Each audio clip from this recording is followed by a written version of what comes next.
ហើយតែជាប់មាត់ជាប់កមួយគ្នាយើងក្នុងឡាយកាមុនឥឡូវធ្លាក់ខ្លួនមកសម្រាយរឿងនឹងបដ ாய் គឺរឿង Randu of Healer បញ្ជាក់នៅក្នុងរឿងមួយនេះគឺមានឈុតកាចសាហាវរោរាសបើម៉ាស់ចឹងហើយគ្នាយើងដែលមានអាយុក្រោម18ឆ្នាំហាមមើលតែបើលួចមើលបានអើយមិនដឹងមិនមកទេនេះធ្វើមិនទេដើម្បី fan អានេះអត់មានប្រេងណាមកធ្វើរឿងនឹងមែនតែនបើសិនជាគេជេរច្រើនមិនមកធ្វើតែមកភាកនឹងបានហើយជប់ធ្វើទៀតហើយអូខេកុំឲ្យការពេលយូរចុច subscribe អត់មានម្នាក់មួយសិនមកបើរួចរាល់ហើយតោះយើងចូលទៅកាន់សាច់រឿងរបស់យើងតែម្ដង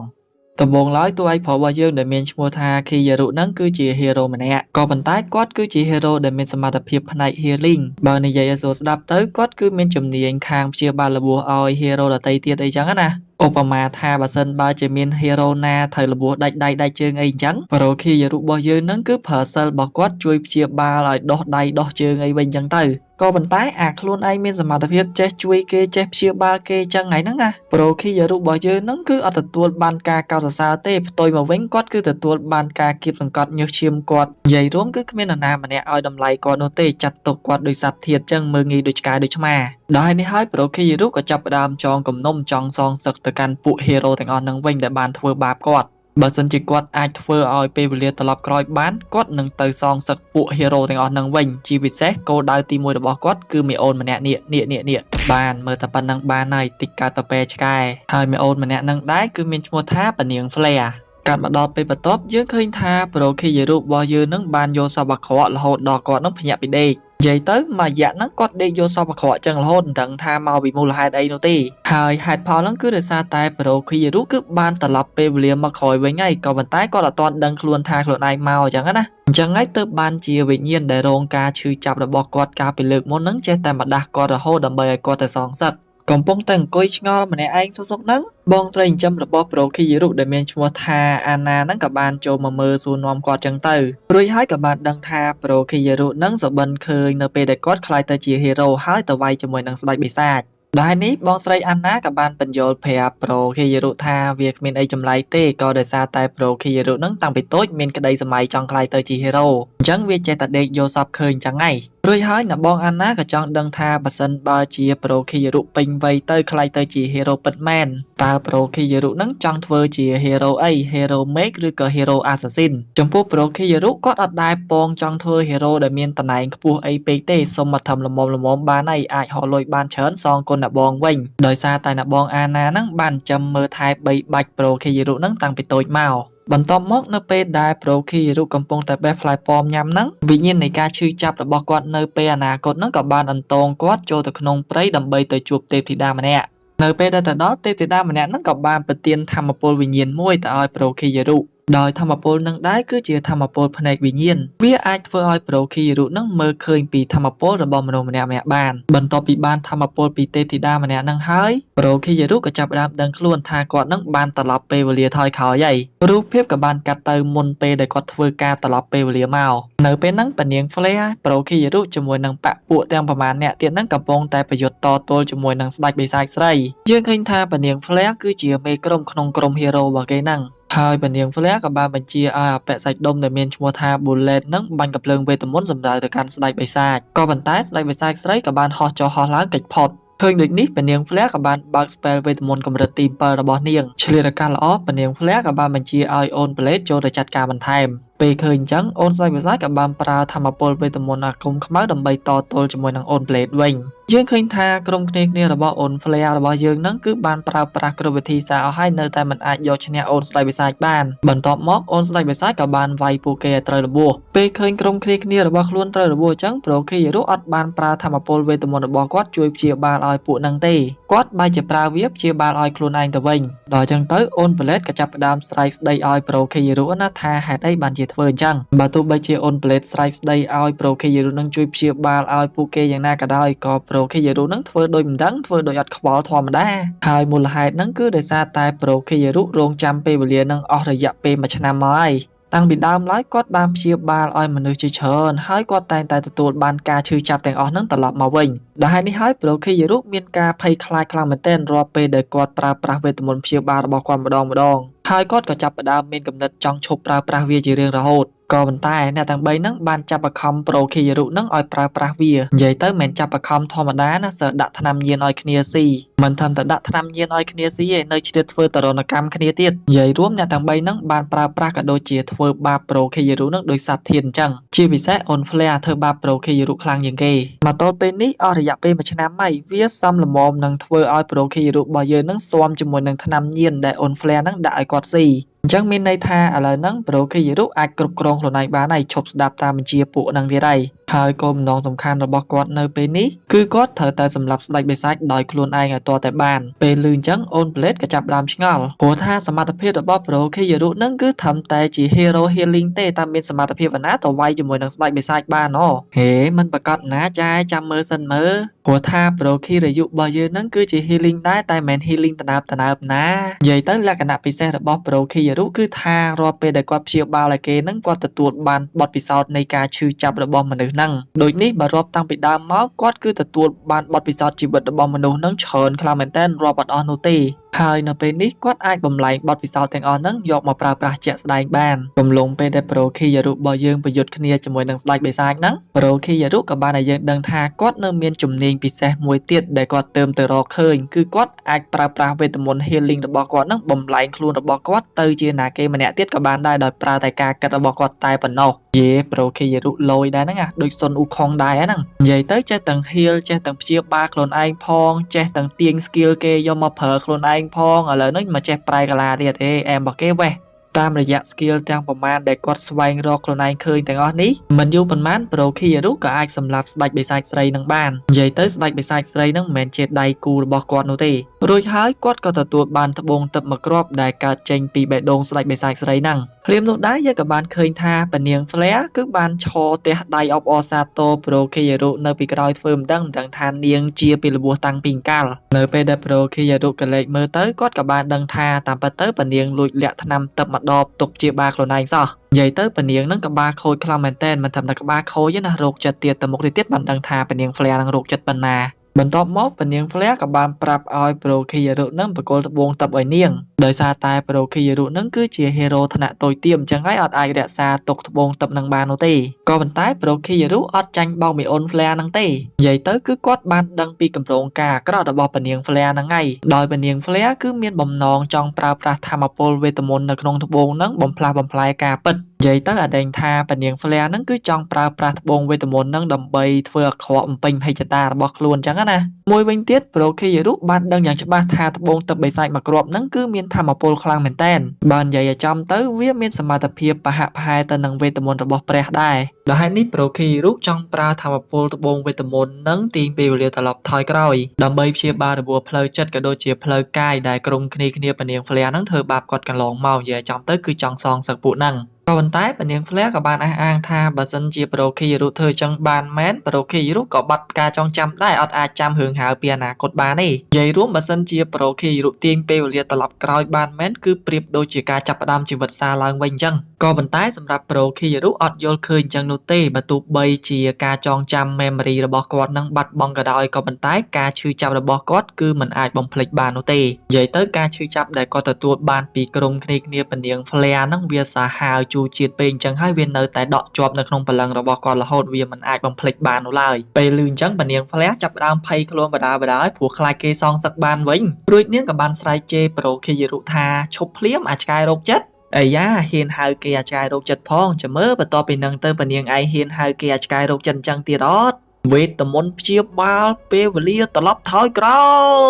យប៊ុងអ្វីទាំងអស់នេះហើយគឺជារឿងរ៉ាវមុនពេលដែលប្រូខេយារុនឹងទាញពេលវេលាត្រឡប់ថយក្រោយមកឥឡូវនេះប្រូខេយារុបានដឹងសាច់ការហើយថាគាត់ត្រូវធ្វើអីហើយគាត់ក៏បានអរគុណទេពធីតាម្នាក់នោះជាមួយនឹងធម្មពលភ្នែកវិញ្ញាណមួយនេះដំណើរនៃការសងសឹករបស់គាត់ជាមួយនឹងក្រុមគ្នាពនាងហ្វ្លែក៏បានចាប់ផ្ដើមនៅយប់នឹងដែរសញ្ញាវេទមន្តនៃបលឹងហេរ៉ូក៏បានលេចឡើងនៅលើដៃរបស់គាត់ហើយវាក៏ត្រូវជាពេលដែលគាត់ត្រូវជួបពនាងហ្វ្លែដែរលុះស្អែកឡើងកំឡុងពេលដែលប្រូខេយារុធ្វើដំណើរគាត់បានដើរដកផ្សិតពុលក៏ដូចជាដើមកឆាស្លឹកកឆាអីហ្នឹងយកមកស៊ីដើម្បីបន្ស៊ាំខ្លួនគាត់ទៅហើយព្រោះកាលណាទៅធ្វើហេរ៉ូជាមួយនឹងពនាងហ្វ្លែហ្នឹងទៅពនាងហ្វ្លែដឹងតែឲ្យគាត់ហ្នឹងផឹកគ្រឿងញៀនហើយដើម្បីធ្វើតាមនាងនៅពេលដែលទៅដល់ពនាងហ្វ្លែក៏បានប្រកាសហៅអ្នកដែលមានសញ្ញាហេរ៉ូហ្នឹងចឹងទៅហើយនាងក៏បានរកឃើញខេយារុ ក្រោយពីគាត់ត្រូវបានគេជ្រើសរើសជា hero ហើយអ្នកបងអានណាសប្បាយចិត្តខ្លាំងមែនទែនពីព្រោះថាប្អូនប្រុសរបស់ខ្លួននឹងបានសម្រេចក្តីបំណងរបស់ខ្លួនហើយចាប់ពីពេលនេះតទៅ Prokiru គឺត្រូវតែធ្វើការជាមួយនឹងនាង Flare ដើម្បីការពារពិភពលោកពីពួកស្ដេចបិសាចនៅតាមផ្លូវទៅនគរ Prokiru ក៏បានបើកភ្នែកទឹករបស់គាត់មើលឃើញថាកងទ័ពដែលការពារនាងនឹងមានសមត្ថភាពគ្រាន់បើដែរចឹងហើយគាត់អាចទាន់ធ្វើអីបាននោះទេមានតែសម្ដែងឆាត account ទៅតាមនឹងសិនទៅនិយាយទៅធ្វើដូចអត់ដឹងរឿងអីចឹងគេប្រាប់ឲ្យធ្វើអីធ្វើហ្នឹងបើយើងក៏លេចទៅមើលនាង Flare វិញឃើញថានាងខ្ជូតខ្លាំងមែនតើរស់រាយរាក់ទាក់ជាមួយនឹង Prokiru នឹងខ្លាំងហ្មងណាលុះពេលចូលមកដល់ទីក្រុងយើងឃើញថាមានមនុស្សម្នាច្រើនខ្លាំងមែនទែនចាំរាក់ទាក់ស្វាគមន៍នាង Flare គ្រប់គ្នាក៏ប៉ុន្តែ Prokiru អត់បានសប្បាយចិត្តជាមួយនឹងសម្រស់នៃនគរក៏ដូចជាទីក្រុងមួយហ្នឹងទេព្រោះថាបើតាមគាត់ដឹងនគរមួយហ្នឹងគឺកើតចេញពីការប្លន់ដីអ្នកទុនខ្សោយ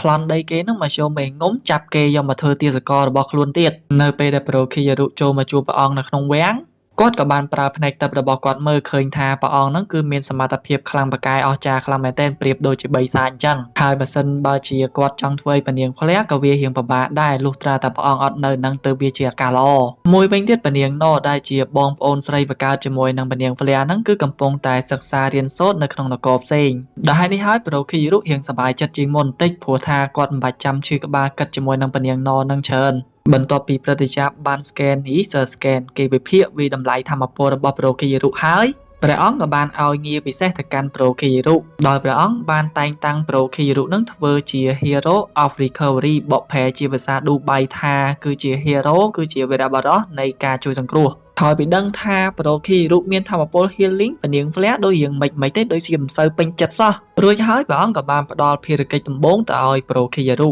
ដោយព្រះអង្គបានឲ្យ Prokiru នឹងទៅព្យាបាល hero ដែលមានជំនាញប្រើដាវម្នាក់ដែលបានត្រូវរបួសដាច់ដៃដោយសារតែពួកបិសាចថ្នាក់ខ្ពស់ពេលឮអញ្ចឹង Prokiru ក៏បានទទួលបញ្ជាហើយបដិញ្ញាថានឹងប្រឹងប្រែងឲ្យអស់ពីសមត្ថភាពក្នុងនាមជា hero ម្នាក់លុះយប់ឡើង Prokiru ក៏បានទៅសម្រាកនៅក្នុងបន្ទប់ដែលគេបានរៀបចំឲ្យក៏ប៉ុន្តែនៅពេលហ្នឹងក៏ស្រាប់តែមានមនុស្សម្នាងម្នាក់មករកគាត់ដល់អញ្ចឹងទៅ Prokiru រៀងគាំងដែរអត់មានបានហៅមកផងបើចូលជាមកឲ្យអញ្ចឹងហីតាមតាណាអញ្ចឹង Prokiru ក៏បានអីជាមួយនឹងម្នាក់ហ្នឹងទៅតែលើកនេះមិនមែន Prokiru ចេះតែអីហើយចោលអត់ប្រយោជន៍ដោយការលើកមុនទេណានិយាយទៅ Prokiru បានប្រើវេទមន្ត healing របស់គាត់ហ្នឹងទៅលើពួកមីនុំមីនាងទាំងអស់ហ្នឹងកាលណាតែគាត់ប្រើវេទមន្ត healing ទៅលើពួកមីនុំមីនាងទាំងអស់ហ្នឹងកាន់តែច្រើននោះគាត់នឹងទទួលបានព័ត៌មាននៅក្នុងនគរពីពួកនាងកាន់តែច្រើនតាមនឹងដែរដែលហើយនេះហើយវានឹងបង្កើតទៅជាភាពងាយស្រួលក្នុងការដែលធ្វើឲ្យគាត់នឹងរៀបចំផែនការដើម្បីសម្រេចគោលបំណងរបស់គាត់នឹងឲ្យបានឆាប់រហ័សបើទោះបីជាគាត់រៀងប្រើកម្លាំងតិចមែនក៏ប៉ុន្តែគាត់ក៏ទទួលបានប្រយោជន៍មកវិញដែរលុះស្អែកឡើងក៏ដល់ពេលដែល Prokiru ត្រូវទៅព្យាបាលឲ្យ hero ដែលមានជំនាញប្រើដាវហ្នឹង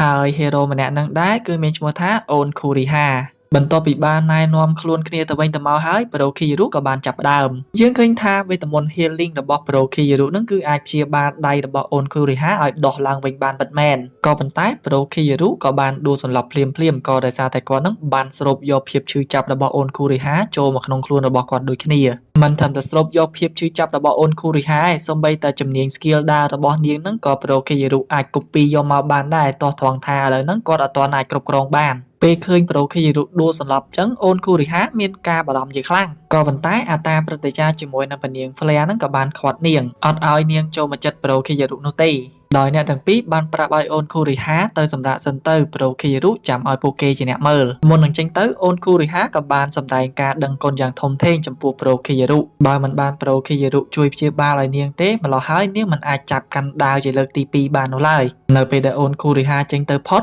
សន្តានអាក្រក់របស់នាង Flare ក៏ចាប់ផ្ដើមចេញមកដោយនាង Flare បានអនុញ្ញាតឲ្យអាតាព្រឹត្តិការណ៍ហ្នឹងយក Prokiru ទៅធ្វើអីធ្វើទៅពិសោធន៍អីពិសោធន៍ទៅសំខាន់ធ្វើយ៉ាងណាឲ្យ Prokiru ហ្នឹងពេលប្រើវេទមន្ត healing ព្យាបាលឲ្យគេហើយកុំឲ្យសន្លប់អញ្ចឹងទៀតនិយាយទៅឆ្នៃ Prokiru នឹងធ្វើមិនធ្វើទៅឲ្យតែ Prokiru នឹងមានប្រយោជន៍សម្រាប់នាងនៅក្នុងសឹកសង្គ្រាមលើសពីនេះទៅទៀតនាង Flare បានជេរបកាច់បដាសាមើងងាយ Prokiru ខ្លាំងមែនតែនរែងថាគ្រាន់តែគេប្រើវេទមន្តលើកដំបូងហើយមានបញ្ហាអញ្ចឹងសោះមើងងាយគេបាត់ហើយបន្ទាប់ពីបានដៀល Prokiru ដូចឆ្កែដូចឆ្មាអស់ចិត្តហើយនាង Flare ក៏បានចាក់ចេញទៅនៅពេលហ្នឹងដែរយើងឃើញថា Prokiru មានបានដេកស្លាប់បាត់មាត់ចឹងណានៅស្ដាប់ឮនាង Flare ជេរគាត់ទាំងអស់ហើយគាត់ក៏បានគុំថានឹងយកអ្វីៗគ្រប់យ៉ាងក៏ដូចជាសងសឹកនាង Flare ហ្នឹងឲ្យសមនឹងតម្លៃដែលនាងបានធ្វើដាក់គាត់ ក្រោយមកនៅពេលដែលប្រូខេយរុភ្ញាក់សួរខ្លួនឡើងវិញគាត់ក៏ចាប់ផ្ដើមសម្ដែងល្ខោនទៀតហើយធ្វើដូចជាភ័យខ្លាចលែងចង់ប្រើធម្មពល healing របស់គាត់តទៅទៀតហើយដោយសារតែនៅពេលដែលគាត់ប្រើប្រាស់វាទៅវាមានការឈឺចាប់ជាខ្លាំងដល់ចឹងទៅពនាងហ្វ្លែក៏បានធ្វើជាតួចិត្តល្អដើរមកលួងប្រូខេយរុចឹងណាធ្វើមើលតែគេនឹងអត់ដឹងចរិតពិតរបស់ខ្លួនចឹងទោះបីជាពនាងហ្វ្លែខំលួងលោមយ៉ាងណាក៏គាត់អត់ព្រមស្ដាប់តាមពនាងហ្វ្លែដែរនិយាយទៅប្រូខេយរុនឹងគឺចាក់បដ ாய் ឲ្យស្ថានភាពហ្នឹងវាដើរតាមដំណើរអញ្ចឹងសិនទៅបន្តមកទៀតវាដូចអ្វីដែលប្រូខេយរុគិតទុកពិតមែនដោយពនាងហ្វ្លែបានប្រើឲ្យមនុស្សម្នាងម្នាក់ដាក់ថ្នាំពុលនៅក្នុងតែឲ្យប្រូខេយរុផឹកពេលឃើញអញ្ចឹងប្រូខេយរុក៏សុកចិត្តផឹកអាតែពុលនឹងឲ្យស្លាប់ទៀតចាំមើលថាមានរឿងអីកើតឡើងនៅពេលដែលគាត់ដឹងខ្លួនឡើងណោះលោកមេតបដែលមានឈ្មោះថារ៉េណេតនឹងបានធ្វើទរណកម្មគាត់ជាខ្លាំងក៏ដោយសារតែគាត់នឹងអត់ព្រមស្ដាប់តាមបញ្ជាពនាងហ្វ្លែរួចហើយអាតាព្រឹទ្ធាចារ្យនឹងក៏បានយកថ្នាំញៀនឲ្យប្រូខេយរុផឹកដើម្បីឲ្យគាត់នឹងងាយស្រួលនិយាយស្ដាប់គ្នាអញ្ចឹងណាចាត់តាំងពីពេលហ្នឹងទៅប្រូខេយរុក៏ចាប់ផ្ដើមខ្លាចទៅជាទាសកររបស់គេហើយត្រូវបានគេធ្វើបាបទាំងផ្លូវកាយទាំងផ្លូវចិត្តទាំងផ្លូវភេទធំឈឺគូតសិនទៅប្រូអើយចិត្តបានសងសឹកពនាងហ្វ្លែវិញហើយមូលហេតុដែលទាំងប្រុសទាំងស្រីទាំងខ្ទើយទាំងភេទទី3ចេះតែមកចង់អីជាមួយនឹងប្រូខេយរុហ្នឹងគឺដោយសារតែគាត់ជា hero និយាយទៅឲ្យតែណាគេបានធ្វើអីចឹងជាមួយនឹង hero ដឹងតែធ្វើឲ្យធម្មពលរបស់ពួកគេហ្នឹងអាចឡើងដល់ចំណុចកំពូលបានលើពីនេះទៅទៀតរាល់ពេលដែលពនាងហ្វ្លែផ្ដល់របបថ្នាំញៀនឲ្យប្រូខេយរុផឹកហ្នឹងប្រូខេយរុគឺត្រូវតែឆ្លងកាត់ទណ្ឌកម្មពិសេសមួយដែលវាមានឈ្មោះថា28 lashes ដោយបកប្រែជាភាសាអាមេរិកកាំងថាទរណកម្មទាត់ចំមកអូនតូចចំនួន28ដងជុំសាហាវហើយពនាងហ្វ្លែនេះមិនបាច់ចាំទាត់ដល់28ជើងទេទាត់តែមួយជើងហ្នឹងគ្នាអួលចង់បកាច់ហើយឆ្លងកាត់ការឈឺចុកចាប់អាមកណាត់ក្រោមសិតនឹងទៅមុខទៅក្រោយពីមួយថ្ងៃទៅមួយថ្ងៃទៅធម្មពលរបស់ប្រូខេយរុក៏ចេះតែកើនឡើងខ្លាំងទៅដែរដោយសារតែកំឡុងពេលហ្នឹងប្រូខេយរុគឺបានប្រើវេទមន្ត healing របស់គាត់ទៅលើមនុស្សជាច្រើនលុះនៅពេលដែលគាត់ឆ្លងកាត់ទរណកម្មដ៏អាក្រក់ទាំងអស់នេះ6ខែកន្លងមកនៅទីបំផុតប្រូខេយរុក៏អាចគ្រប់គ្រងធម្មពលរបស់គាត់បានពេញលេញតែប៉ុណ្ណេះដល់វេនប្រូខេយរុវិញហើយពនាងហ្វ្លែធៀមខ្លួនហើយអ្នកនរគ្នាមិនបាច់ឆ្ងល់ទេថាហេតុអីបានប្រូខេយរុអវេកធម្មពលរបស់គាត់លឿនអញ្ចឹងនេះបានគុណបុណ្យអាផ្សិតអាកាឆាហ្នឹងឯងឲ្យតថាបានគេប្រឡែងម្ដងដើរដកស៊ីខ្ទេចអញ្ចឹងហើយបានរាងកាយរបស់គាត់ឆាប់ស៊ាំជាមួយនឹងជាតិថ្នាំរបស់ពនាងហ្នឹងនៅយប់នឹងដែរប្រូខេយរុក៏បានលើដំណឹងពីតបយាមទ្វារថាព្រះអង្គព្រូអេមបានធ្វើដំណើរចេញទៅទស្សនកិច្ចនៅឯប្រទេសមួយផ្សេងទៀតបាទហើយដូចនេះក៏ដល់ពេលដែលប្រូខេយរុត្រូវតែឈប់ធ្វើពុតទៀតដែររួចហើយគាត់ក៏បានហែកគុកចេញទៅរកពនាងហ្វ្លែភ្លាមតែម្ដងក្រោយពីដឹងដំណឹងមកថាប្រូខេយរុបានហែកគុកពនាងហ្វ្លែមានការព្រួយបារម្ភជាខ្លាំងក៏ប៉ុន្តែបានបន្តិចនាងក៏បានធូរចិត្តវិញក៏ដោយសារតែលោកមេតបរីណេតបានចាប់ខេយរុបានសម្រេចលោកមេតបរីណេតក៏បាននិយាយថានៅពេលដែលគាត់ចាប់ប្រូខេយរុបានហ្នឹងប្រូខេយរុបាននិយាយពាក្យមិនសមរម្យមួយមាក់ងាយទៅកាន់ពនាងហើយបើសិនពាក្យហ្នឹងលេចឮទៅខាងក្រៅនោះវាមិនល្អដល់ពនាងនោះទេដល់ហើយនេះហើយពនាងហ្វ្លែក៏បានអនុញ្ញាតឲ្យលោកមេតបរីណេតចូលគាល់នាងនៅក្នុងបន្ទប់ផ្ទាល់ខ្លួនដោយសារតែពនាងចង់ដឹងខ្លាំងមែនទែនថាបេខេយរុហ្នឹងនិយាយអីគេនៅពេលដែលចូលមកដល់បន្ទប់របស់ពនាងភ្លាមលោកមេតបរីណេតក៏បានសម្លាប់កូនចៅពនាងចៅអស់ដោយប្រើ skill របស់អូនគូរីហារួចហើយគាត់ក៏បានស្ទុះចូលទៅហែកអាវរបស់ពនាងក៏ដូចជាស្រូបយកធម្មពលវេទមន្តរបស់ពនាងផងដែរដល់ចឹងទៅពនាងហ្វ្លែមានការតក់ស្លុតជាខ្លាំងហើយនាងអត់ដឹងនោះទេថាលោកមេតបរេណេនឹងកំពុងតែចង់ធ្វើអីតាមពិតទៅប្រូខេយរុរបស់យើងនឹងបានប្រើវេទមន្ត healing របស់គាត់បន្លំខ្លួនធ្វើជាលោកមេតបរីណេតសោះហើយអបេខេយរុដែលពនាងហ្វ្លែបានឃើញនៅខាងក្រៅមិញហ្នឹងគឺជាលោកមេតបរីណេតនឹងឯងនិយាយទៅគាត់ដូររាងកាយគ្នាបន្ទាប់ពីបានបញ្ឆេះកំហឹងខ្លួនឯងតាមរយៈការនិយាយរៀបរាប់ពីទុក្ខលំបាកវេទនាដែលពនាងហ្វ្លែបានធ្វើដាក់គាត់ហើយឥឡូវនេះដល់ពេលហើយដែលប្រូខេយរុត្រូវតែសងសឹកពនាងហ្វ្លែវិញម្ដងនៅពេលហ្នឹងប្រូខេយរុក៏បានកាច់ម្រាមដៃពនាងហ្វ្លែបាក់អស់មួយដែលធ្វើឲ្យនាងមានការឈឺចុកចាប់ជាខ្លាំងរួចគាត់ក៏បានបបួលនាងលេងហ្គេមមួយជាមួយគ្នាបើសិនជាពនាងធំគុំសែករហូតដល់គាត់កាច់ម្រាមដៃរបស់ពនាងបាក់អស់នោះគាត់នឹងឈប់សងសឹកពនាងទៀតហើយដោះលែងឲ្យពនាងរួចខ្លួនតែបើសិនបើជាពនាងហ្វ្លែចាញ់វិញនោះប្រូខេយរុនឹងចាប់ផ្ដើមលេងជាមួយនឹងពនាងឈុតធំជាងមុនដំបូងពនាងហ្វ្លែអត់ហ៊ានលេងជាមួយនឹងប្រូខេយរុនោះទេដោយពនាងបានសុំវល់ប្រូខេយរុចង់បានអីក៏បានដែរចង់បានលុយក៏បានផ្ទះក៏បានស្រីក៏បានតំណែងក៏បាននិយាយទៅនាងហ៊ានឲ្យទាំងអស់ឲ្យតែប្រូខេយរុនឹងឈប់ធ្វើបាបនាងក៏ប៉ុន្តែប្រូខេយរុអត់ខ្វល់នោះទេហើយគាត់ក៏បានបន្តកាច់ម្រាមដៃពនាងហ្វ្លែធម្មតាដោយអស់ជំរឿសពនាងហ្វ្លែក៏បានស៊ូធំខំមាត់បើទោះបីជាឈឺខ្លាំងប៉ុណ្ណាក៏ហ៊ានសែកដែររហូតដល់ប្រូខេយរុនឹងកាច់ដល់ម្រាមដៃចុងក្រោយក៏ប៉ុន្តែនៅពេលហ្នឹងប្រូខេយរុអត់បានកាច់ម្រាមដៃរបស់ពនាងនឹងប្រហើយទេបើជាគាត់ប្រើវេទមន្តព្យាបាលរបស់គាត់នឹងព្យាបាលដៃរបស់ពនាងឲ្យជាដូចដើមឡើងវិញហើយគាត់ក៏បានកាច់វាម្ដងទៀតដល់អញ្ចឹងទៅពនាងហ្វ្លែធំលេងបានហើយនាងក៏បានចាញ់ប្រូខេយរុ បន្ទាប់មកក៏ដល់វគ្គរើសដងតបកដោយសារតែពនាង Flare មានចិត្តអាក្រក់ស្មោកគ្រោកប្រៀបដូចជាថៃហើមអញ្ចឹងហើយដងតបករបស់ Pro Kiyaru នឹងអត់ងាយរឹងសោះព្រោះដងតបកគេនឹងស្ទួយបានតែត្រីស្រស់ៗទេរួចហើយ Pro Kiyaru ក៏បានយកដែកមួយទៅដុតភ្លើងឲ្យឆេះឡើងក្តៅព្រមទាំងបានប្រើវេទមន្ត Healing របស់គាត់ជប់ឲ្យដងតបករបស់គាត់ឡើងរឹងពេលឃើញអញ្ចឹងពនាង Flare ភ័យខ្លាំងមែនទែនពីព្រោះថា Pro Kiyaru នឹងឲ្យនាងជ្រើសរើសថាយកដងតបកមួយណា